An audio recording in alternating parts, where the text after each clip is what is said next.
Welcome to Nursing Research Lecture. Today we are going to see the another tool for collecting data, which is commonly used in any kind of research. That is checklist. Let's see the introduction of checklist.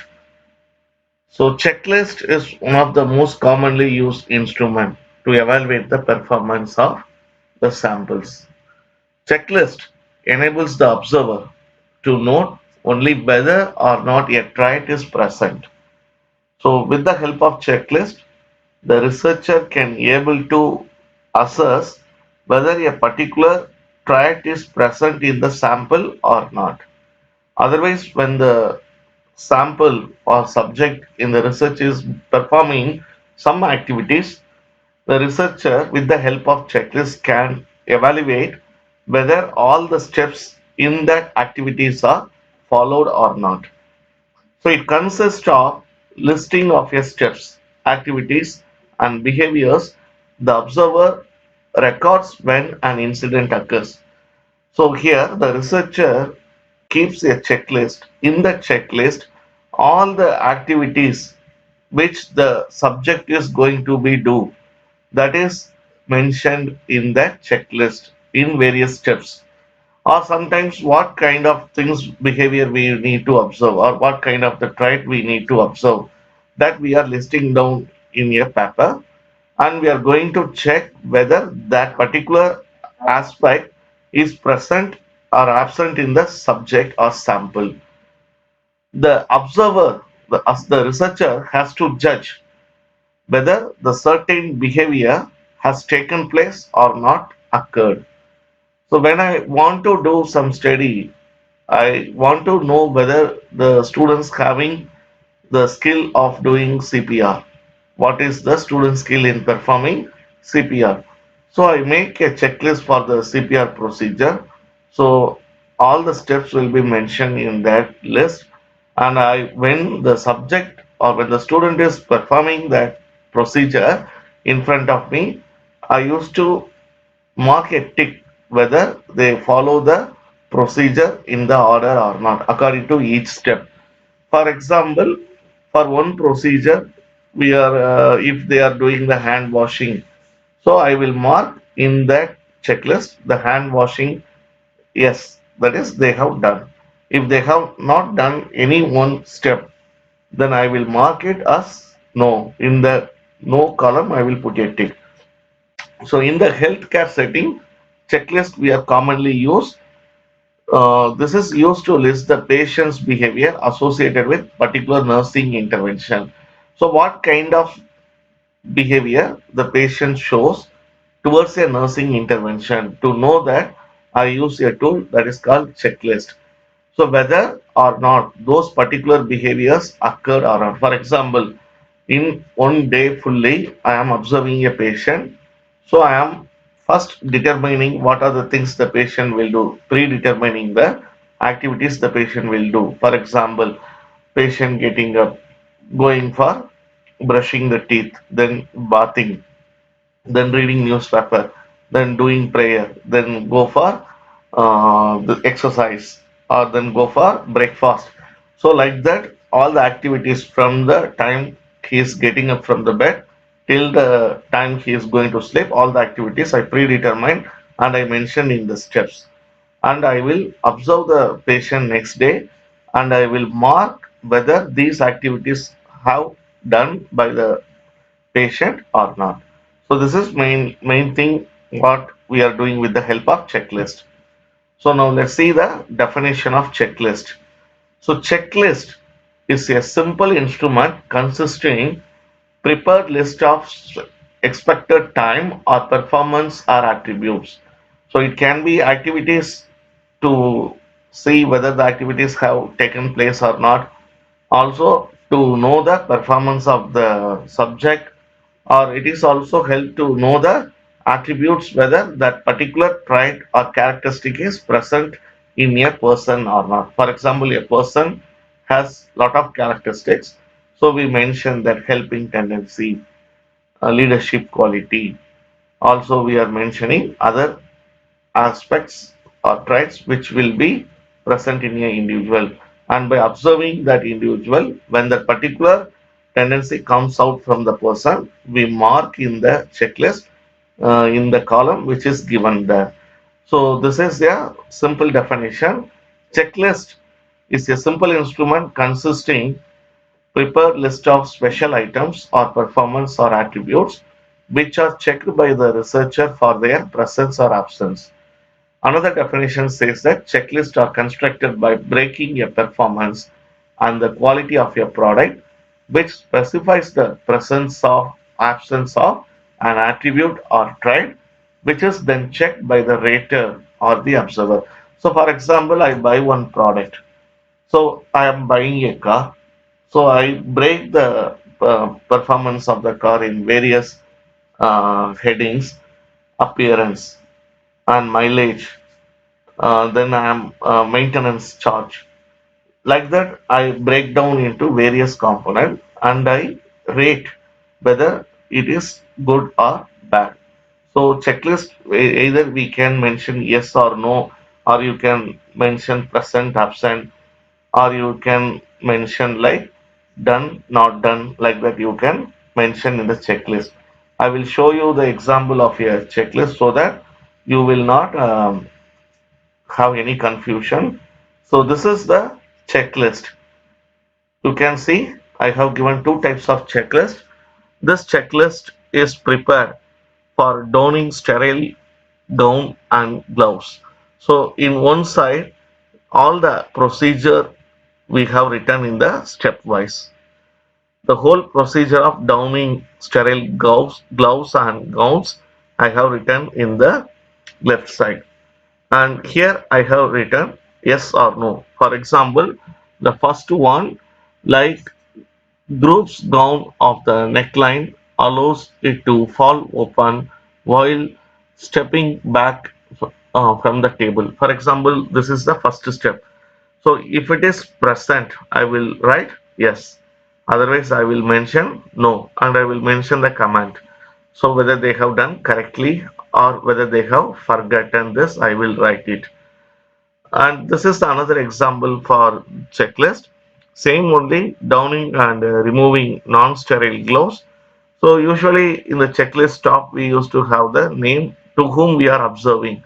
For example, if I am observing a student, rule number one, so I used to write the name of the student and I used to write the date here. So this is how we need to prepare a checklist. Checklist mainly used to observe the behavior, attribute or trait or whether anything has observed occurred or not. So next we will see the what are the characteristics of checklist. So checklist have many characteristics. The first characteristics is we should observe one respondent at one time. So like the questionnaire, when we do interview, at single time we can record the response of one respondent. Similarly, the checklist also use one at a time. The second characteristic is, so here the characteristics of the behavior, what we need to be observed has to be clearly specified before observing. So what kind of things we are going to observe? What are the things we expect that we need to specify very clearly? So I have shown you the checklist. So in the left side, we need to specify everything. The next one is use only carefully prepared checklists to avoid more complex traits. So when we have a checklist which is not prepared properly, then all the steps, all the things which we need to observe that we cannot observe it. Many things we might miss that. The fourth one is the observer should be trained how to observe. So during the time of observation, you must watch carefully without the knowledge of the respondent. If the respondent knows that you are observing, they maybe get more consciousness and they try to do in a very perfect manner. So we need to observe closely without the knowledge of the respondent. And also we must have the training how to record those observed behavior. Next one, use checklist only when you are interested in calculating a particular characteristics. When you need to know that particular characteristic in an individual is present or not, or particular characteristic. For example, when we go for inspection to any college, the inspection team will have one checklist. So according to the checklist, they verify all the documents, and if any document is missing, which is mentioned in the checklist, they used to mark that is present or absent. So in the absent column, they used to put a tick mark. So this is about the characteristics of checklist. The next thing is about how to construct a checklist. Construction of checklist. It is very simple procedure to construct a checklist if you follow all these points. Each item in the checklist should be written very clearly with the use of simple language. I have shown you the checklist example. The items which you are writing in the left hand side must be in a simple language and without any mistakes and errors. And second point which you need to keep in mind is an intensive survey of the literature is made to determine the type of checklist to be used in a particular research. So before constructing a checklist, do a review of literature and find out which type of checklist, what are the things you need to add in a particular checklist that you should have sound knowledge, then only you should make a checklist. When you do a lot of literature reading, you get more points and all the things which is essential related to the specific characteristics of a respondent, everything you can able to mention in the checklist. The next thing is the items in the checklist should be in a continuous or it can be in the divided groups of related items. Sometimes without having any subheadings, we can make the checklist. And most of the times, the whole procedure is divided into various components, and the activities are mentioned and under that components. For example, before ECT, what are the role of nurses? So that is the first component. So during ECT, what is the role of nurse? So all the activities the nurse has to do at the time of ECT will be mentioned in the second component. After ECT, role of nurse. So this is the checklist for ECT procedure, whether the nurse is following all the steps in the care of ECT patient or not. So like this, we need to make the checklist. Either all the items has to be written continuously, otherwise we need to divide the items into various groups or component and state the items. The last point which you want to keep in mind is these list of items of themes are formulated on the basis of judgment of experts. So once you constructing a checklist, so prepare a checklist and give to many experts in the field. Let them validate. Once they validate, then all the necessary things which you need to add as per the suggestion of the experts. Sometimes experts might tell you to modify some of the items or some of the items which need to be deleted. You need to do it, and after that only your checklist will be finalized. The next point which you want to know is review the items independently. Once you get suggestion from the expert, you review all the items have been formulated properly or not. Then the checklist must have the quality of completeness and comprehensiveness. Checklist should be complete. All the steps, all the traits which you need to observe has to be mentioned in the checklist. Don't omit any of the steps or any of the traits, particular thing which you need to observe. And it should be a comprehensiveness. The comprehensiveness meaning is it should be whole. It should not be separated like some of the activities you are measuring with the help of one checklist and another activities which you need to have a separate checklist. It's not like that. All the activities from A to Z should be in a same checklist. And next one is ensure that each item has clear responses. That is very, very important. The statement should be very clear. So every response should have two options, either present or absent or true or false, or you must have yes or no. So like that, the item should have a clear response. So this is about the important points which you need to keep in mind when you prepare a checklist. The last and final thing is about the advantages and disadvantages of checklist. The advantages, it is very easy to prepare and use. And the second advantage, it is very helpful when many different items need to be observed. Sometimes when lot of things we need to observe, without checklist when you do, you might forget lot of things. You may not record it properly. So with the help of checklist, you can observe all the things without missing anything, and recording can be done very perfectly. And there is no limit for constraints. So there is no time constraints. So when you prepare a checklist, there is no time constraint. It takes only less time to observe any behavior or any kind of procedure.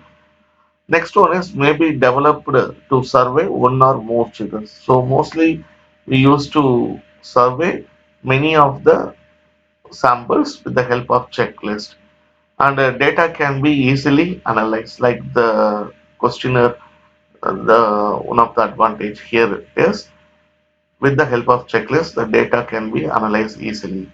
Now let's see the disadvantages. The first disadvantage is it requires structuring. You need some knowledge to develop the checklist. Second thing is lack of detailed information. If it is present in the checklist, then the purpose of observing the behavior is totally going waste. Lack the richness of descriptive narrative. So in checklist, we are just observing whether it is present or absent or happened or not happened, but detailed description about why it not happened, why it is not present, that we are not mentioning in the checklist, that we are not taking into account when we do the analysis. The next thing is only a particular behaviors are noticed. Some of the hidden behaviors we cannot observe with the help of checklist. The next thing is only the presence or absence of a behavior is noted in the checklist.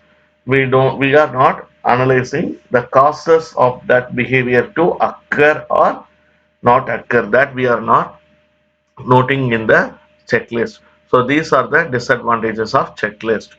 So now I hope you got idea about checklist.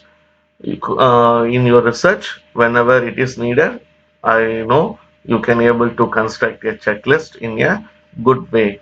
Thanks for watching this video, and meet you again with rating scales in the next video, how to construct a rating scales. Thank you. Bye bye.